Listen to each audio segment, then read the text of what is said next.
Sunday evening movie date with boss. Raja Saab మూవీకి జగదంబ థియేటర్కి వచ్చాను అనమాట. థియేటర్కి వచ్చాక బయట అంతా వేరే వైబ్. అసలు జగదంబ థియేటర్లో సినిమా చూడడమే ఒక వైబ్ అంటే, ఇక్కడ క్రౌడ్ అయితే బయట ఫుల్ జోష్లో ఉన్నారు. అది ఎప్పుడెప్పుడు సినిమా థియేటర్ లోపలికి పంపిస్తాడా అని వెయిటింగ్.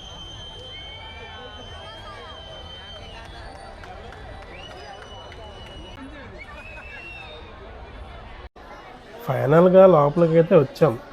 లోపలికి వచ్చిన తర్వాత జగదంబ థియేటర్ అంతా ఒక జాతరలా కనబడింది నాకైతే. మొత్తం ప్రభాస్ ఫ్యాన్స్ అందరూ జగదంబ థియేటర్ని ఒక ఊపారు. లోపలైతే జనాలు హడావిడి మామూలుగా లేదు. అందరూ సినిమాకి వచ్చినట్టు అనిపించలే, ఏదో జాతరకు వచ్చినట్టు అనిపించింది.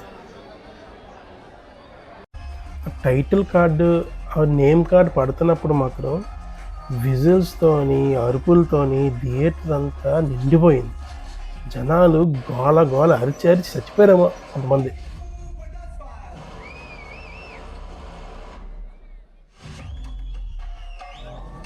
స్క్రీన్ మీద మన డార్లింగ్ని ఆ వింటేజ్ లుక్స్తోని, ఆ కామెడీ టైమింగ్తో చూస్తుంటే బా ఫుల్ జోష్ అసలు. మరి సినిమాకి వచ్చిన తర్వాత పాప్కార్న్ డ్రింక్ అనేది మ్యాండటరీ, తప్పు మరి. సో సినిమా పని సినిమాది, నా పని నాదే. హ్యాపీగా కూర్చొని 3 అవర్స్ తింటూ తాగుతూ కూర్చున్నాను. సినిమా చూసే వాళ్ళు ఇద్దరున్నారు. ఒకళ్ళు ప్రభాస్ ఫ్యాన్స్, ఇంకోళ్ళు సినిమా చూడడానికి వచ్చిన వాళ్ళు. మిక్స్డ్ రివ్యూస్తో అందరూ బయటకు వచ్చారు. ఓకే, సో నిన్నైతే నైట్ మూవీ చూసి వచ్చేసరికి అరౌండ్ 2 అయింది.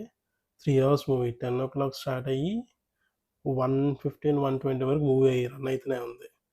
సో సో మూవీ కోసం మాట్లాడితే, నేను పెద్ద రివ్యూయర్ని కాదు, but as a Prabhas fan నేను చూడ్డానికి వెళ్ళాను మూవీ. సో చెప్తున్నాను. ఓకే, జెన్యున్గా అయితే ప్రభాస్ సినిమాని యాంటిసిపేట్ చేసి దాని మీద హయ్యర్ ఎక్స్పెక్టేషన్స్తో వెళ్తే డిసప్పాయింట్ అవుతారు.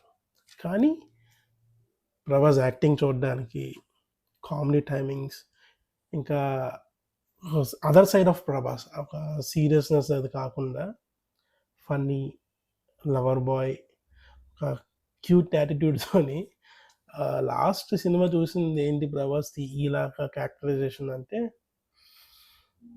బుజ్జిగాడు బుజ్జిగాడు డార్లింగ్ అంతే. దాని తర్వాత అన్నీ యాక్షనే.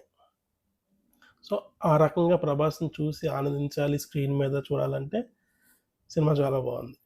స్టోరీ వైజ్ అంటే జస్ట్ ఒక సింపుల్ నార్మల్ స్టోరీ. తాతయ్య వెళ్ళిపోయారు నాన్నమ్మ కోసం, నాన్న మీద ప్రేమతో తాతయ్యని ఎతకడానికి వెళ్ళాడు, నిజం తెలుసుకున్నాడు. He want to save his grand mother. Simple story.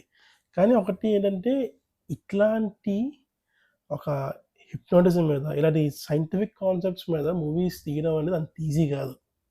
But ఇది 11th ఫిల్మ్, 12th ఫిల్మ్ అనుకుంటా మారుతి గారిది. చాలా బాగా తీశారు. విఎఫ్ఎక్స్ అంటే ఓకే ఫైన్, కొన్ని చోట్ల విఎఫ్ఎక్స్ కొంచెం ఆడ్గా అనిపించింది. అండ్ ప్రభాస్ అన్న కూడా కొన్ని సీన్స్, డ్యాన్సెస్ కానీ, ఫైట్ సీన్స్ ఆబ్వియస్లీ డూప్ పెడతారు, కానీ కొన్ని డ్యాన్స్ సీన్స్ కూడా ఆ సిజిఐ కొంచెం తెలిసిపోతుంది స్క్రీన్ మీద ఉంది. మేబీ హెల్త్ ఇష్యూస్ వల్ల చేయొచ్చు. డ్యాన్స్లో కూడా చూసాన సాంగ్స్ అది, కానీ ఓన్లీ ఒక్క దగ్గర నించొని డ్యాన్స్ మూమెంట్స్. ఆ నీ సర్జరీ వల్ల, కాళ్ళు నొప్పుల వల్ల డ్యాన్స్ కూడా సరిగ్గా చేయలేకపోయాడు. అది కనబడుతుంది స్క్రీన్ మీద. బట్ ఫ్యాన్స్ కోసం అని చెప్పేసి అంత కష్టపడి చేయడం అందరికీ ఇవ్వమని చెప్పి, అట్లీస్ట్ ఫ్యాన్స్ అయినా, మీ ఫ్యాన్స్ అందరూ ఎలా ఉన్నా సినిమా చూస్తాం, మాకు ప్రాబ్లం లేదు.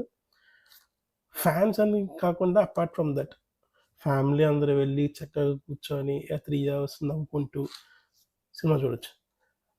కొంచెం ల్యాగ్ అనిపించింది, మరి 3 అవర్స్ కాకుండా కొంచెం ల్యాగ్ కట్ చేసి తీయచ్చు సినిమా. మరీ కట్ చేస్తుంటే టక్ టక్ టక్ కటింగ్స్ వెళ్ళిపోతాయి సినిమా అంతా. సో ఓవరాల్గా అయితే సినిమా అయితే బాగుంది. స్టోరీ లైన్ కొంచెం స్ట్రాంగ్ ఉండేట్టు బాగుండు, సిజిఐ కొంచెం మంచిగా ఉండేట్టు బాగుండు, విఎఫ్ఎక్స్ మంచిగా బాగుండు. బట్ ఓవరాల్ మూవీ ప్రభాస్ని చూడడానికి వింటేజ్ లుక్స్, కామెడీ, యాక్టింగ్ ఎరగదీసాడు. అన్నయ్య అయితే సూపర్.